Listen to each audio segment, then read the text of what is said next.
bakunzi b'isamirizi ry'umuvyeyi wacu Bikira Mariya, ijuru ry'Imana iwacu, ijuru ry'Imana iwanyu.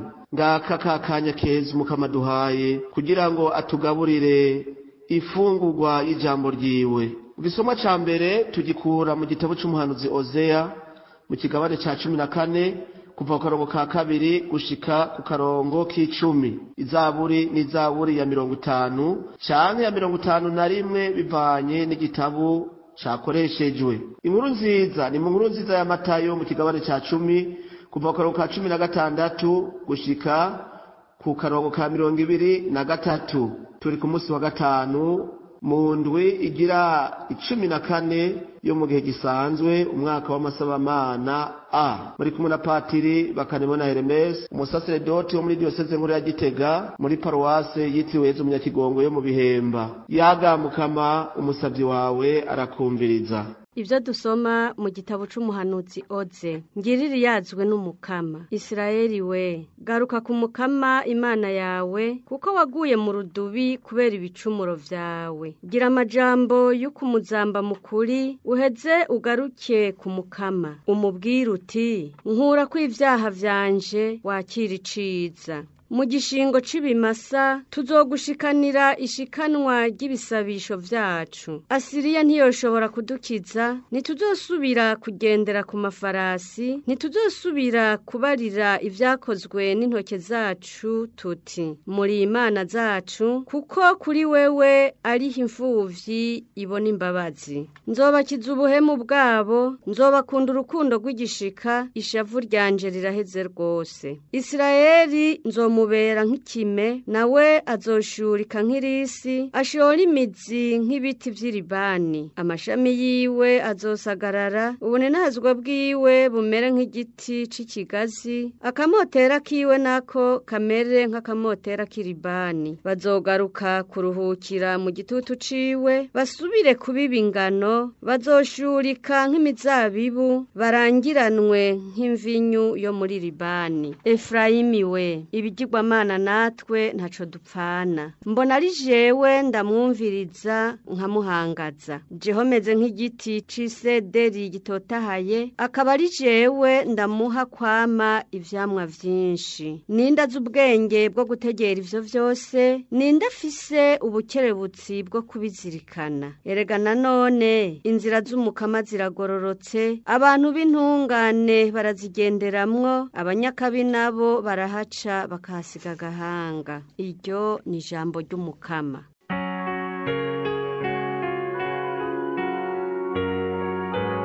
Nzoshemeza ubuninahazwa bwawe, nzoshemeza ubuninahazwa bwawe. Ngirira ikigongwe se Mana yanje kubera ubuntu bwawe, kubw'ikigongwe cawe kidakama nzimanganiriza akabi nakoze. Nyuhagira umwanda wose mfise, uheze uhanagura ibicumuro vyanje vyose. Nzoshemeza ubuninahazwa bwawe. Ntyorora nsigare nsa n'irirenga, nyuhagira nsigare nsumvya inyange kwera. Nsubiza agahogo k'ikinezero c'umunsi mukuru, igufa wari wavunaguye rivyine ritarike. Nzoshemeza ubuninahazwa bwawe. Mukama, nshiramwo umushaha w'indanga, ugushaka kwanje nako ukuremeshe kwame kukwihambiriyeko. Ntunshibure ngo nkuve mu maso, ntera iteka ariho ungumizemwo ubwiza bwawe. Nzoshemeza ubuninahazwa bwawe. Ndaba ryiza nkatera mpimbagwe, kandi ndokoza ugushaka gutegera sinzokwiyonkora. Mukama, mfatanura umunwa mbashe gushemeza ubuninahazwa bwawe. Nzoshemeza ubuninahazwa bwawe.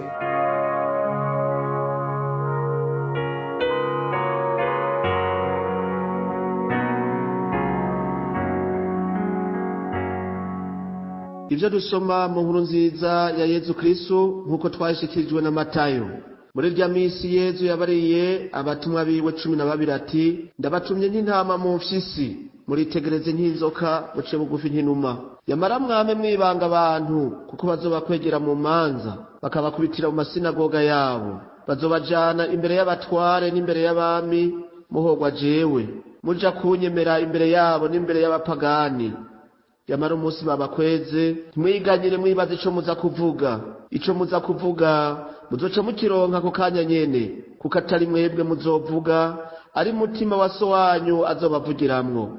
Umuvandimwe azotanga mwene wabo ngo bamwice, umuvyeyi atanga umwana, abana bagarariza abavyeyi babo babicishe. Muzokwangwa na benshi, ari izina ryanje babahora.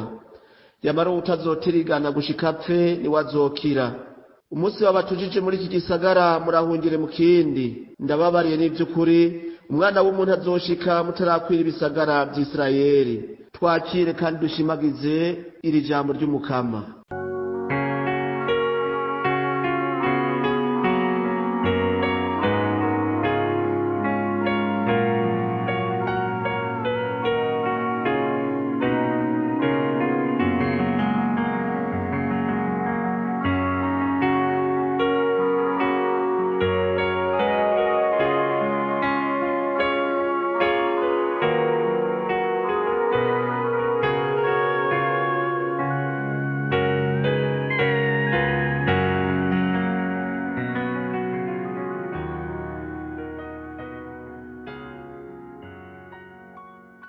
Dusabe mutima mweranda ngo atuyobore muri aka kanya ko kuzirikana ijambo ry'Imana, kuko mutima mweranda niwe mwigisha mukuru dufise. Mu gisoma ca mbere Umukama aciye ku muhanuzi Ozeya arakebura igihugu ciwe muri aya majambo: Isirayeli we, garuka ku Mukama Imana yawe, kuko waguye mu rudubi kubera ibicumuro vyawe. Imana ni dawe, iguma irondera abana bayo bazimiye bakayikurako kubera ubuhemu bw'Abanyisirayeli. Umukama ariko arabahamagara ngo bagaruke kuri we. Kanatsinda kuba kure y'Imana n'ukugorwa. Umuntu aronka amahoro igihe ari mu Mana. Umukama yavuze ko ari wenyene akiza abantu bicumuro.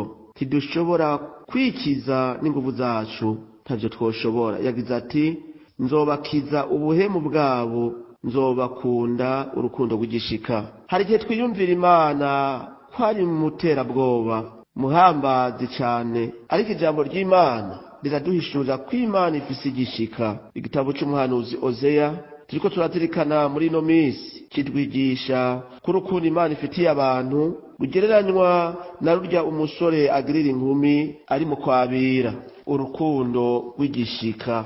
Umukama yagize ati, ishavu ryanje riraheze gose. Imana iraduhamagara ngo tuyigaruke ko n'umutima wacu wose. Muvukanyi uri kurumviriza iri jambo ry'Imana, nurabe ingene umutima wawe umeze. Uheze wibaze bino bibazo: ubwo ndi mu Mukama canke naramutaye? Ndiko ngendera mu nzira ziwe?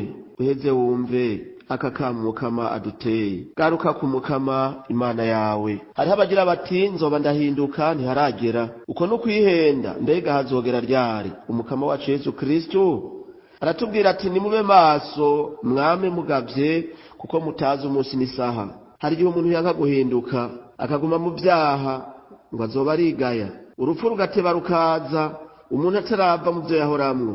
Abakristo turabwirizwa kuguma tuzirikana iryo jambo ry'Imana ridusaba kwama twiteguye. Dusabe mutima mweranda ingabirano yo kwicisha bugufi. Iyo ngabirano iduhe kwigaya, iyo ngabirano iduhe guhinduka. Inkuru nziza twumvise uyu munsi, Yezu araburira abatumwa biwe ko bazohamwa, kuko kumenyesha inkuru nziza birababaza abantu b'iyisi. Yezu abwira abatumwa biwe ati, ndabatumye nk'intama mu mfyisi. Bategerezwa rero kuba maso, bagahangana n'ibibazo bazohurira mu butumwa.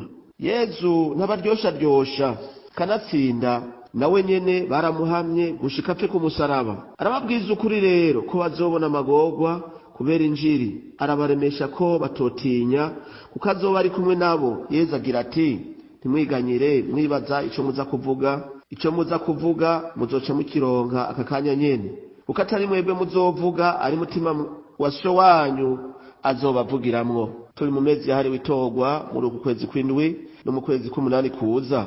Muri Ekleziya y'u Burundi ni igihe c'iyatirwa ry'abasaseredoti, igihe abihebeye Imana bagira indagano. Musore, nkumi, ugira wihebera Imana, Yezu arakubwiye kuzoronka ibikugora. Kumenyesha inkuru nziza si ugusemagura amasoro. Itegure rero unywane na Kristo. aguha inkomezi za mutima mweranda ngo ushobore kuzorinda ibikugora mw'ibanga. Saba saseredoti n'abihebeye Imana gusa iryo jambo ryerekeye zina wabatijwe wese n'umutumwa. Kuba umukristo w'ukuri bitera uruhamo. Ekleziya irakeneye abakristo b'abarayike barinda rugabo. Isi turimo irimo amanyanga menshi, umwijima. Irakeneye abakristo bavuga ukuri kw'injiri, abakristo bubahuka kwagiriza inabi ahiri hose. Mbega mukristo uri kuranyumva, ubwo urubahuka kwerekana kuri umutumwa wa Kristo. Yesu yagize ati utazotirigana gushika apfe ni wazokira. Biratugora tukama twahemutse, amasengero kuw'Imana akuzura, ariko benshi turabakristo b'ubwoba, abakristo batinya, abakristo bamena ibanga ry'ubukristo. Abenshi ugasanga no kuvomera zose umukristo mw'isengero, ariko ugasanga umuntu abaye umupagani inyuma y'imisa. Tusabe Mukama Yesu dukize ubwiyorobetsi.